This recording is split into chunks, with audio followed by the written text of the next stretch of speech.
Bienvenidos a Wall Street, el epicentro del poder financiero en América, posiblemente la capital mundial del dinero. La Bolsa de Nueva York y las firmas financieras que trabajan a nivel mundial con base aquí tienen una influencia extraordinaria en la vida política y en la política interna de este país. Nadie los ha elegido, y en realidad estas firmas financieras están intentando deshacer las regulaciones y las nuevas normas que las gobiernan impuestas por el Congreso.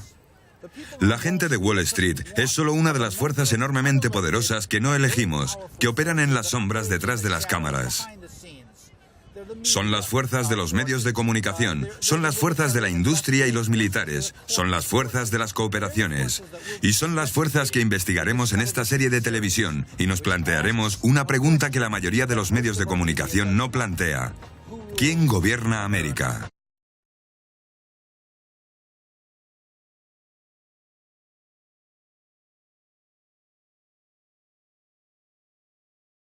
Cada 4 años, los americanos van a las urnas para elegir un presidente.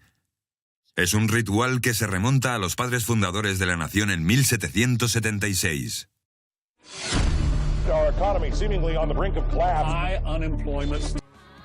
Cada 4 años, la política y los políticos dominan nuestras pantallas de televisión, los telediarios y nuestras conversaciones.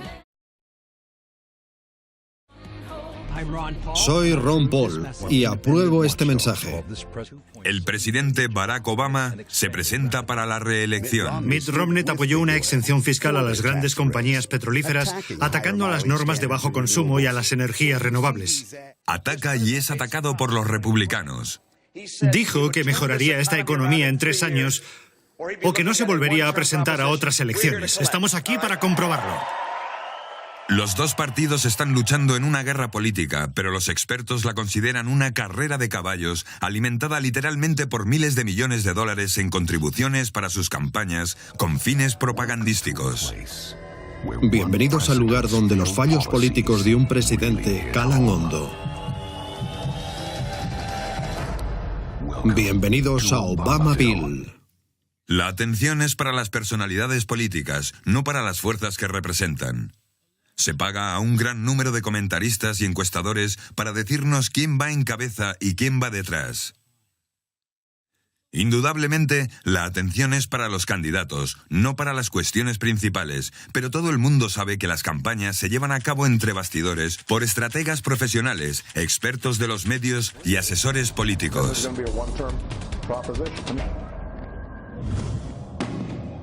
Los anuncios políticos son cínicos y sofisticados. Casi todas las palabras están elegidas cuidadosamente. Los símbolos son más importantes que el contenido. Los eslóganes se ponen a prueba en los mercados con la intención de promover la percepción y reforzar los prejuicios. El objetivo es la promoción comercial. Vender, no contar. Todo este espectáculo se presenta como un triunfo de la democracia, como si el candidato que ganase fuese a dirigir el país. Pero ocupar el cargo no implica necesariamente tener el poder. Los americanos creen que deciden su futuro. ¿Lo están haciendo? ¿Sabe la mayoría o alguna vez les han dicho quién gobierna América? Creo que a esta gente no la puedes ver realmente. Eso es lo que creo. ¿La gente que gobierna América? La gente que está detrás de la pantalla. Están detrás de la pantalla. ¿Son invisibles? Para el público en general. ¿Crees que la gente sabe lo que pasa realmente? Hasta cierto punto sí. Y hasta cierto punto no. ¿Hasta qué punto sí y hasta qué punto no? A medias. ¿Quién gobierna América? No hay respuesta concreta. El historiador americano, ganador de un premio Pulitzer, Eric Foner, afirma que es una cuestión que suscita muchas preguntas sobre el poder que trabaja en las sombras.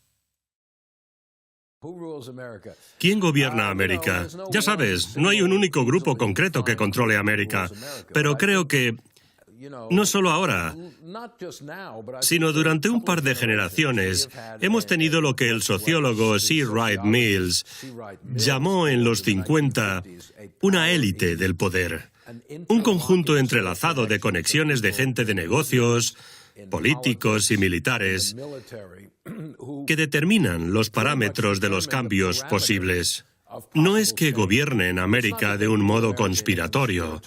Y por supuesto son autoridades electas, pero el margen de maniobras de esas autoridades está limitada por lo que podríamos llamar el gobierno permanente. Los presidentes vienen y van, pero esto es una especie de institución permanente que el presidente Eisenhower lo llamaba el complejo militar industrial, pero ahora es más un complejo militar financiero el que determina los límites.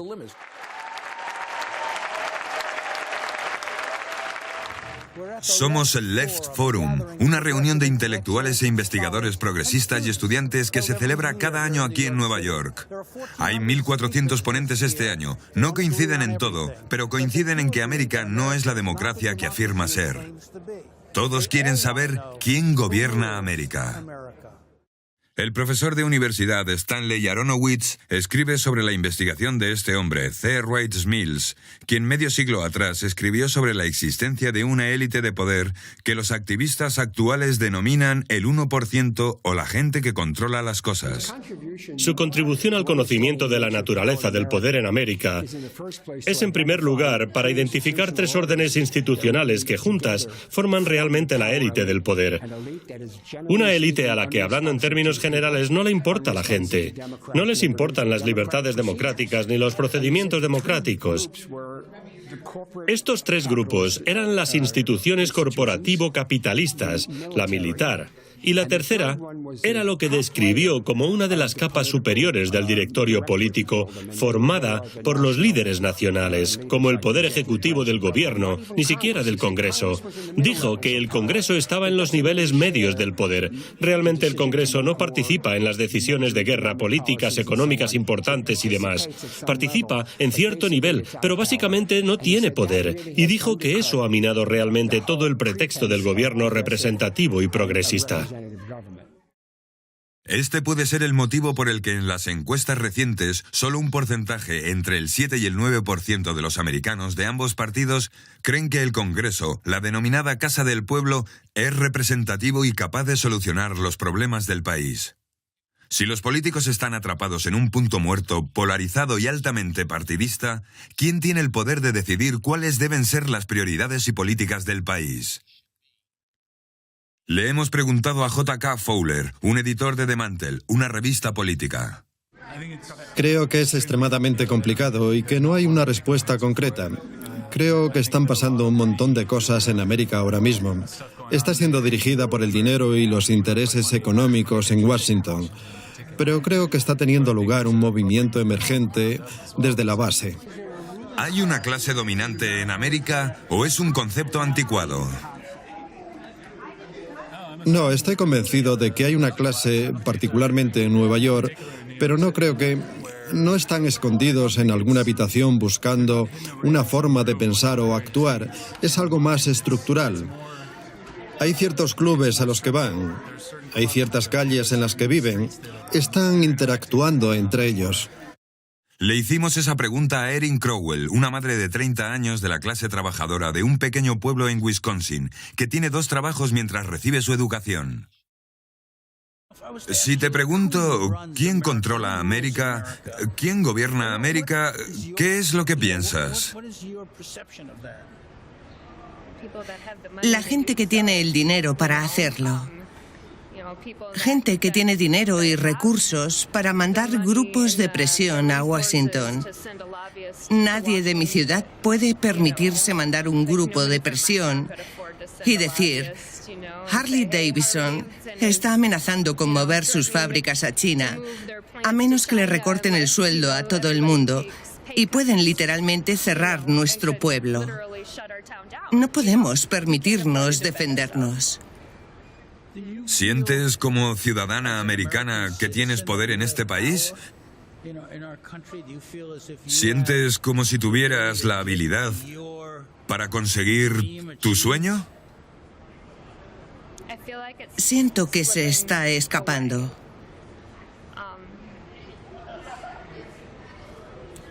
No creo que pueda conseguirlo. Siento que lo más cerca que estaré... Mi sueño es solamente terminar la universidad, ya sabes, y cuidar de mí misma y de mi hijo. Pero incluso ahora entiendo que mucha gente en mi posición no es capaz de llegar tan lejos. Así que si los ciudadanos que se supone que están a cargo no creen que lo están, ¿quién lo está? Lo que hemos hallado es que son en gran medida los americanos adinerados los que toman las decisiones a través de las instituciones no elegidas. Son los que dirigen los planes en favor de sus intereses. Puede que haya una cábala dirigiendo las cosas, pero al final el sistema se incorpora, argumenta el analista político canadiense Leo Panitch. No creo que haya una fuerza externa controlando el Estado americano. El Estado americano es capitalista en su núcleo e incluso en el propio sistema en el que está organizado. No lo es porque haya mucha influencia de Wall Street, lo es porque su estructura está incrustada en Wall Street. No lo es porque haya mucha influencia en un complejo militar industrial, no lo es porque el complejo militar industrial está dentro del Estado, está fundado en el Estado, es parte del Estado. Claro que hay gente que conspira y hay gente que actúa en secreto, pero el capitalismo no es una conspiración. La gente que tiene el poder económico para conspirar, sabemos quiénes son, sabemos que tienen ese dinero, lo sacan de nuestros bolsillos, lo ponen en los suyos y no es un gran misterio. Parece haber fuerzas corporativas, además de Wall Street, que fundamentalmente nos direccionan política y económicamente. Lideran las corporaciones americanas más importantes. El analista político Michael Clare ha estudiado las políticas económicas del petróleo durante 20 años y dice que una falta de cobertura mantiene al público en la sombra. ¿Proporcionan los medios de comunicación información sobre ello? Los medios de comunicación no nos informan sobre la mayoría de los temas. De hecho, la mayoría de los medios de comunicación están aliados por el dinero para la publicidad que el gas y el petróleo les proporcionan. Dependen en gran medida de los ingresos de la publicidad, así que son muy cuidadosos con lo que dicen. ¿De qué son responsables? ¿Hay leyes que realmente controlen y regulen lo que hacen? Hay leyes que han sido escritas mayoritariamente por sus grupos de presión para favorecerles, así que la mayoría de las leyes están a su favor, no a favor de los americanos. ¿Hay algún asunto en que lo hayamos visto claramente?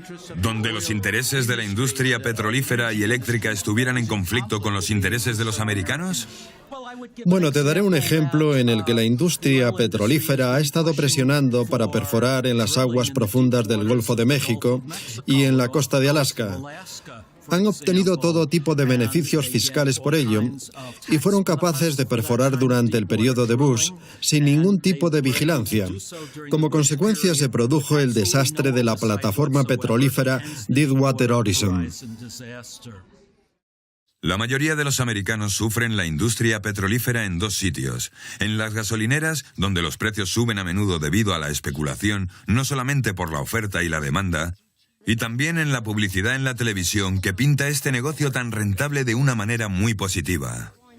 Yo sigo aquí y también BP. Estamos comprometidos con el Golfo por todos los que lo aman y los que lo llaman hogar. Esto es bueno para el valor de la energía en nuestro país y nuestra economía. Lo que nos conduce a otro grupo de corporaciones, las empresas de los medios de comunicación. Jeff Cohen ha trabajado en los medios y ha escrito libros sobre el impacto a la hora de moldear el pensamiento de los americanos. Afirma que las empresas de los medios de comunicación impulsan la propaganda para la guerra. Son los mismos medios, citando a los mismos expertos, que empujaron a nuestro país y al mundo a la guerra de Irak. Estos medios de comunicación nos han dicho que lo sentimos, no lo sabíamos, cometimos un error, la próxima vez tendremos más cuidado. Pero aquí estamos 10 años después y los mismos medios de comunicación están vendiendo humo sobre un programa de armas en Irán que no existe. No había armas de destrucción masiva en Irak tampoco. Y es lo mismo que estamos escuchando. Es como cuando los tambores de guerra están sonando. He trabajado en uno de los mayores noticiarios de televisión de este país durante el periodo previo a la guerra de Irak. Cuando los tambores de guerra están sonando, no te dejan colocarte en el otro punto de vista. Hemos tratado de considerar otros puntos de vista que cuestionen las evidencias, la inteligencia que justificaría el ataque a Irak. Pero nos censuraron el programa y ahora vemos que es una pesadilla que se repite. Al mismo tiempo, la mayoría de la gente que trabaja en los medios de comunicación, y yo por supuesto también lo hice, no se lo creen. Ellos sienten que no tienen la libertad para tratar estos temas y que la red contiene muchos más puntos de vista diversos de gente de fuera, como tú o como yo. Bueno, la forma de refutar esa ficción es mirar a lo que pasó durante la invasión de Irak. Aquellos que nos cuestionábamos las evidencias de que hubiera una amenaza de armas de destrucción masiva, estábamos en lo cierto, y muchos de nosotros fuimos expulsados de los medios de comunicación. La gente que se equivocó ha ascendido. Así que la idea de que la diversidad en los principales medios de comunicación o de que el buen periodismo ha ganado no ha sido verdad estos últimos 10 años, donde los periodistas que estaban en lo cierto han sido sancionados, castigados o expulsados de los medios de comunicación. Y los periodistas que se equivocaron, la mayoría tienen más poder hoy para lanzar humo sobre Irán que el que tenían para lanzar humo sobre Irak. Esa gente, la gente que posee las instrucciones, son normalmente muy conscientes de su poder, no solo como individuos, sino como parte de una clase dominante, afirma el productor independiente de televisión Brian Drolet. Hay mucha discusión aquí sobre los republicanos y los demócratas, sobre si debemos votar a unos o a otros. Hay mucha discusión sobre los ricos contra el otro 99%, pero es una especie de... Hay una cierta amnesia sobre la estructura de la sociedad que en un punto en este país tiene al menos algo de vigencia. En los años 30 y a veces en los 60 se podía hablar de una clase trabajadora. Nadie habla ahora sobre la clase trabajadora. Solo hay una clase media, y ese 1%. Pero si no la hay, bueno, supongo que hay algunos pobres negros o latinos o algo, ¿no? Y creo que esa palabra ha sido eliminada y censurada del vocabulario de la gente de Estados Unidos, incluso del vocabulario de la izquierda. Pero no de toda la izquierda. Incluso la gente que usa la palabra clase parece no tener la habilidad de usarla de un modo que realmente signifique algo para la gente. Hablar sobre clases no es hablar sobre una conspiración, pero sí sobre un sistema complejo que ha evolucionado con los años. Un sistema estratificado que usa las contribuciones para las campañas y los grupos de presión para asegurarse de que los políticos hacen lo que ordenan las compañías. Así que estos son los elementos que vamos a analizar en esta serie, ¿Quién gobierna América? El argumento es simple, pero es difícil para muchos americanos comprenderlo. Porque muchos de nosotros queremos creer los mitos que aprendimos en el colegio, que nos hacen sentir superiores a otros países y a otra gente. Y eso es lo que creemos que nos hace especiales. Realmente tienes que empezar con eso como base de cómo Estados Unidos fue fundado. Roxanne Dunbar Ortiz es una de las líderes de los indígenas americanos, los primeros americanos. Fueron eliminados porque querían su tierra. No querían usarlos de mano de obra. En Latinoamérica los indígenas fueron esclavizados y los convirtieron en campesinos. Pero en América del Norte, el anglocolonialismo en Canadá, Estados Unidos, Nueva Zelanda y Australia tenían motivos para borrarlos del mapa y quitarles sus tierras. No es que no estuvieran incluidos, es que fueron eliminados. Y por eso, las preguntas sobre quién tiene el verdadero poder y quién gobierna América nos remonta al debate de cómo rehacer el poder, cómo desafiar su distribución y hacerlo más transparente y responsable. Estos son los asuntos que trata el movimiento Ocupa Wall Street, que desafía el poder institucional en un intento por revivir la democracia popular. David DeGrow explica los orígenes de este movimiento. Quiero decir, fue como un cúmulo de eventos. Todo se movía en esta dirección. Yo estaba buscando por todo el mundo. Había protestas en Egipto, después en la primavera árabe, Túnez y a través de Europa. Era cuestión de tiempo que llegara a Estados Unidos. Y si miras realmente, las ocupaciones pasaban alrededor de todo el mundo. Se convirtieron en lo que había que hacer. Que se produjeran aquí era una progresión natural. Se produjo aquí porque, a pesar de que las riquezas están concentradas, La gente tiene a su disposición muchos medios de comunicación que sirven como propaganda y les hacen sentir aislados. La ocupación muestra que la gente no sufre sola. Salen a la calle aumentando la concienciación. Cambiamos el discurso nacional. El movimiento está en contra de las fuerzas poderosas con enormes presupuestos apoyadas por la policía y contra la política establecida. Mientras estos activistas están en la primera línea de batalla por una América en la que los ciudadanos tengan el poder, muchos de los americanos comparten sus mismas esperanzas. ¿Tienes la sensación de que las clases son importantes en este país, como si hubiera clases altas y clases trabajadoras? Dios, claro. Ya sabes. Soy una camarera en un buen restaurante y lo veo muy claro. ¿Cuál es mi rol y quién soy? Y lo puedes ver solo con las conversaciones que tengo con la gente. Hace poco hablé con el director general de una gran compañía de nuestra ciudad. Y cuando mencioné que iba a una universidad pública, hizo una pequeña mueca. Y sí, mis impuestos están pagando esto. Y fue...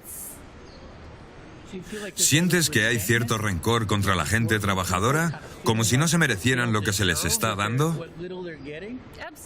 Sí, y especialmente con los ataques recientes contra los funcionarios públicos o contra los profesores. Y hay gente que dice que no se merecen esos beneficios. No recibimos esos beneficios, así que ellos tampoco se los merecen. ¿Y por qué no hablamos sobre que todos deberíamos trabajar para que todos los tengamos en lugar de quitárselos a los pocos que lo tienen? Ya sabes, cuando te oigo hablar, me doy cuenta de que hay una situación aquí que la mayoría de la gente no entiende. Que tenemos un país donde el sueño de muchas personas se está escapando y no se sienten con poder. Sienten que no pueden hacer nada, ni conseguir nada, ni marcar la diferencia. Bien. Creo que el sueño ha cambiado a... Bueno, quizá mañana me levante y seré capaz de pagar mi alquiler y tener un techo sobre mi cabeza. Es como, trabajaré para conseguir mi sueño mañana, pero hoy tengo que ir a clase y tengo que terminar mi trabajo. Tengo que ir a trabajar y tengo que intentar dormir un par de horas. Y esto es muy complicado. Estás aquí en esta conferencia y hay teóricos brillantes y analistas y expertos, profesores y líderes. ¿Qué sientes sobre la idea de que la gente tiene que tener el poder para marcar la diferencia? Creo que es maravilloso. Me siento bendecida por ser capaz de estar aquí con gente como esta porque quiero aprender. Alguien me dijo que por qué no me iba. No creo que sea la solución.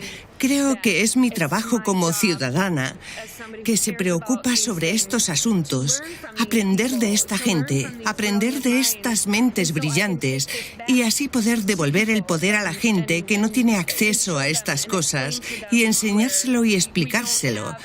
Ya sabes, así que espero que pueda iluminarles un poco. Erin expresa las esperanzas de muchos americanos ordinarios que quieren remodelar la naturaleza del poder para que el 99% y no solo el 1% pueda tomar decisiones. Pero como puedes ver y escuchar, no es una batalla que piense que se puede ganar. Quizás esa es la razón por la cual ella, como muchos, quieren saber quién gobierna América.